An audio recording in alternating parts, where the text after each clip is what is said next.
चलिए, बड़े ही अच्छे क्वेश्चंस हमारे सामने।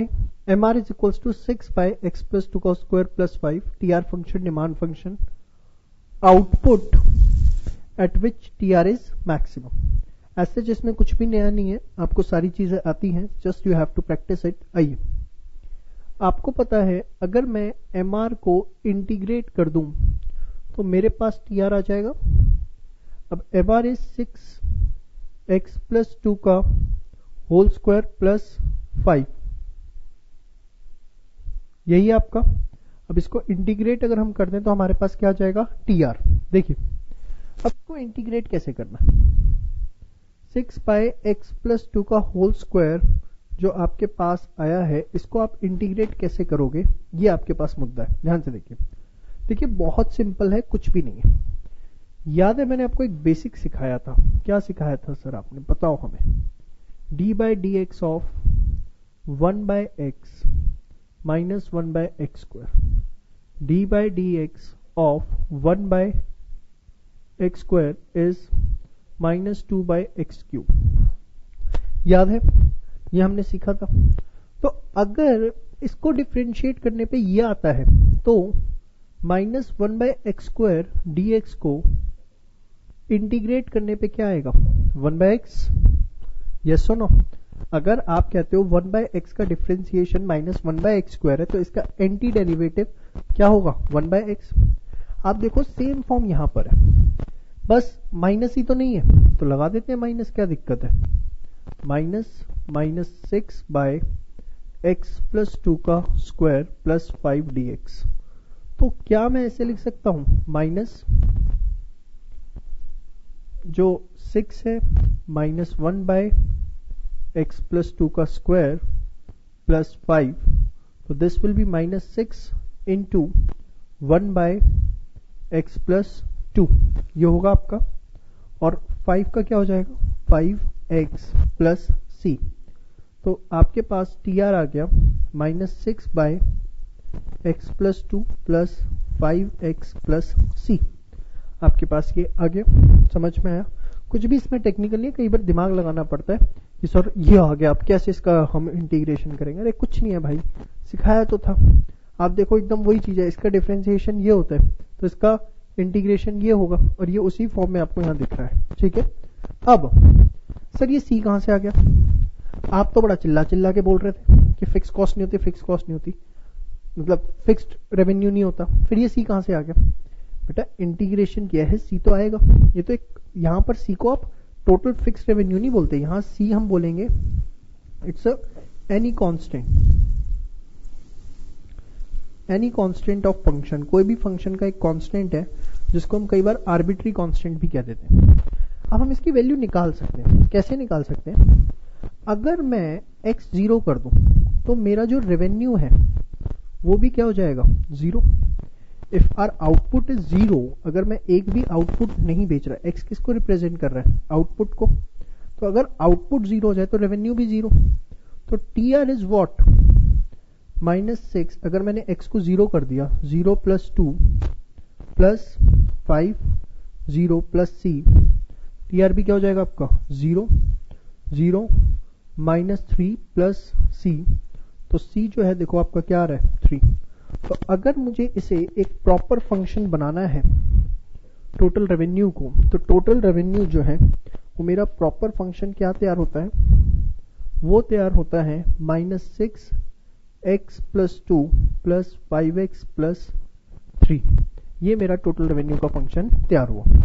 अब उसने पूछा है डिमांड फंक्शन क्या होगा, कोई दिक्कत नहीं है, डिमांड फंक्शन निकाल देते।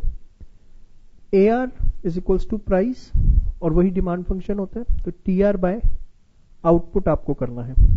सो -6 x plus 2 plus 5x plus 3 whole divided by x। So -6 x plus 2 plus 5x by x plus 3 by x. So this will be -6 x plus 2 plus 3 by x plus 5. तो ये आपका क्या आ गया, total revenue का function. Sorry, आपके पास ये क्या आ गया, प्राइस फंक्शन। ठीक है जी। अब थर्ड पार्ट आपसे पूछा गया है output at which T R is maximum, वो आउटपुट जहां आपका टी आर मैक्सिमम है। बहुत ही बढ़िया, चलिए वो आउटपुट हमें निकालना है जहां पर हमारा टोटल रेवेन्यू जो है वो मैक्सिमम हो। चलिए निकालते हैं वो आउटपुट जहां टी आर मैक्सिमम होगा, देखते हैं। तो आप एक काम करिए, सबसे पहले फर्स्ट पार्ट पूरा का पूरा कॉपी कर लीजिए फास्ट, फटाफट आप एक बार फर्स्ट पार्ट पूरा का पूरा कॉपी कर लीजिए। चलिए फर्स्ट पार्ट कॉपी कर लिया आपने। वो रेवेन्यू निकालना है जहां हमारा output maximum, T R maximum. हाँ जी, स्टेप 1 क्या करोगे sir? D by D x, किसका बेटा? टी आर का sir. Good, D by D x minus 6x plus 2 plus 5x plus 3। Good, minus 6x plus 2 का क्या होगा? माइनस 1 बाय x प्लस 2 का होल स्क्वायर, x का 1 0, सो 6 बाय x प्लस 2 का whole square plus 5। ठीक है बेटा, अब इसके बाद क्या होगा? स्टेप 2 क्या होगा सर? स्टेप 2 कुछ तो होगा बेटा, देखते हैं। स्टेप 2 के अंदर आपको इसको टी आर के 0 के इक्वल रखना है। थोड़ा टेक्निकल बनता जा रहा है क्वेश्चन, देखते हैं हम कहां तक पहुंच पाते हैं। 0 6x प्लस 2 का whole square minus 5 6x square plus 4 plus 4x minus 5, यहां तक आपके पास आ गया। अब इसके बाद cross multiply 6 minus 5 x square plus 4 plus 4x minus 5x square minus 20 minus 20x 6। तो इसके बाद 6 इज इक्वल्स टू, बेशक आप इसे इधर ले आओ, तो 26 minus 5x square minus 20x, 5x square plus 20x plus 26 is equals to 0। आपके पास यही आ गया। अब इसको हम कोशिश करते हैं कि मिडिल टर्म स्प्लिट अप कर सकें। 26 इंटू 5 130, कुछ ऐसा सोचें कि 130 भी आ जाए और हमारी बात भी बन जाए 20। ठीक है बेटा, तो 20 एंड इसको हम सॉल्व, देखिए किसी भी तरीके से आप इसे सॉल्व नहीं कर सकते, तो आप इसका middle term split up possible ही नहीं है। तो you will write down x is an imaginary value when T R is maximum.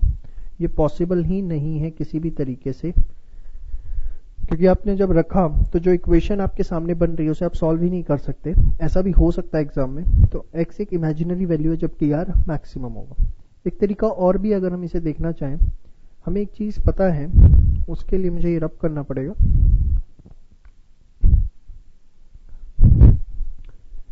क्या when T R is maximum, M R हमारा क्या होता है बेटा?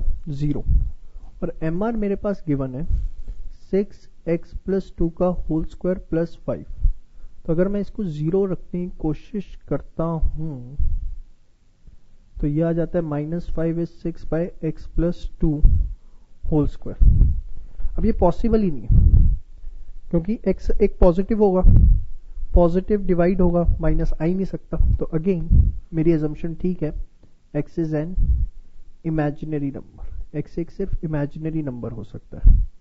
इमेजिनरी मतलब अगर आपने 11th-12th में मैथ्स पढ़ा हो, कॉम्प्लेक्स नंबर, यस। और अगर नहीं था 11th-12th में मैथ्स, तो it's like just you can't think कि ऐसा कौन सा, एक थिंकिंग है बस हमारी कि कोई ऐसा नंबर होगा। आप ये समझिए, उससे ज्यादा मत समझिए। बाकी जिन्होंने 11th-12th में मैथ्स पढ़ा उन्हें पता होगा कि इसे आयोटा बोला जाता है कॉम्प्लेक्स नंबर में। ठीक है, चलिए अब सेकंड पार्ट देखते हैं। सेकंड पार्ट कुछ नया नहीं है, इसके अंदर वही चीज है जो आपको फर्स्ट पार्ट में दी गई है, बट इस बार कोई नंबर नहीं है, सारे ABCD हैं। और ABCD देख के मैथमेटिक्स में हमारा दिमाग घूमना शुरू हो जाता है कि हे भगवान क्या आ गया हमारे सामने। तो देखते हैं कैसे क्या करना है। कह रहे हैं MR is this, show that P is equals to this. कर देते हैं। बेटा एम आर आपके पास है a b, a minus b का स्क्वायर माइनस सी, ठीक है, ये आपके पास है, सॉरी एक्स माइनस बी।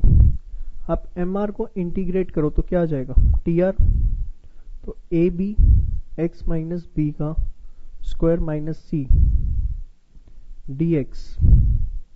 अब ए बी ये आपका क्या होगा, -1 / एक्स माइनस बी।